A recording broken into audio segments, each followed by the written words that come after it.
Okay, I might be a little bit behind on the trend, but this year I found some time to watch The Sopranos for the first time ever. And it is a brilliant show and I really loved it, but you know what I was surprised about?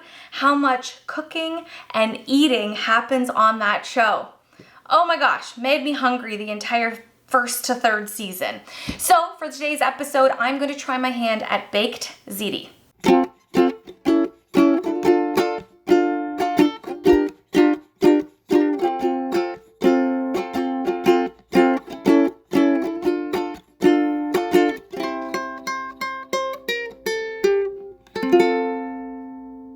Welcome back to the Silly Kitchen. Today I'm doing a recipe that I've never done before, and after looking into what goes into a baked ziti, there are so many different variations and versions.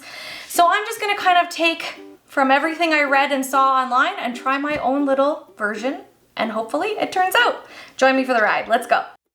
Start with a deep pan because we're going to start by creating the sauce using about a pound of ground beef and the meat of 3 pork sausages. I'm using Italian sausages, and I'm just going to use my meat separator to get it all kind of separated out so that I have small chunks. I'm going to add some oregano for seasoning as my meat is cooking, and once you kind of get to that almost fully cooked stage with your meat mixture, I'm going to go ahead and add in 1 whole onion, and I've diced it up into small pieces, and let that kind of cook out with the meat and some of the flavor of the onion. Keep that heat nice and warm because we're going to add in half a can of stewed tomatoes as well as a full jar of strained tomatoes.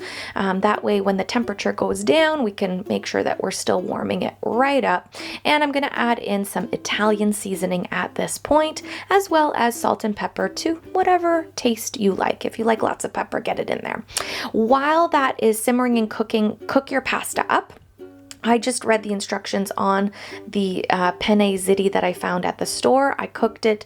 I kind of made sure that my noodles were still nice and dense, and then once I strained them, I put it into my sauce mixture. You don't want to overcook your noodles because they are going into a baking dish and into the oven next. So that sauce and that thyme is still going to cook those noodles a bit, and we don't want them too mushy. So make sure that you do that.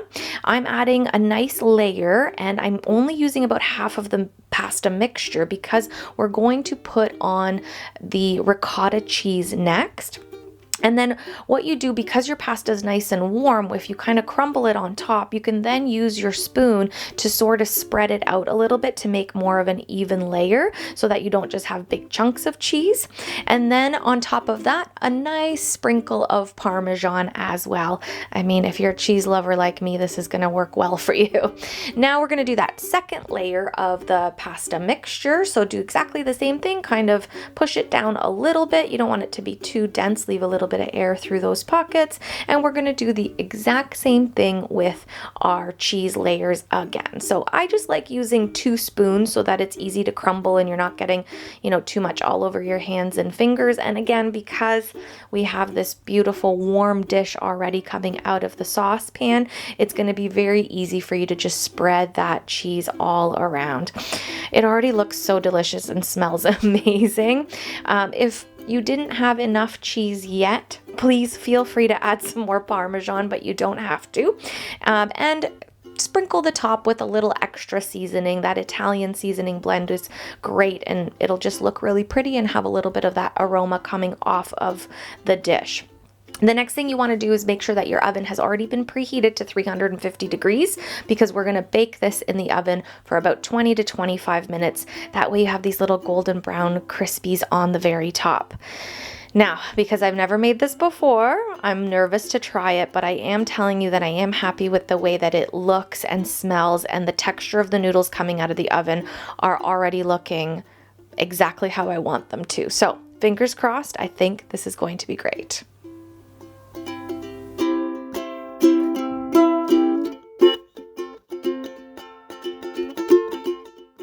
This baked ziti turned out so good, it could be criminal. Did you know I did dad jokes? Yeah, that's pretty good, right? Okay, I'm pretty happy with the way that this turned out. This is a wonderful pasta dish. I really hope that the Sopranos families would be proud of this and would serve it at their dinner table.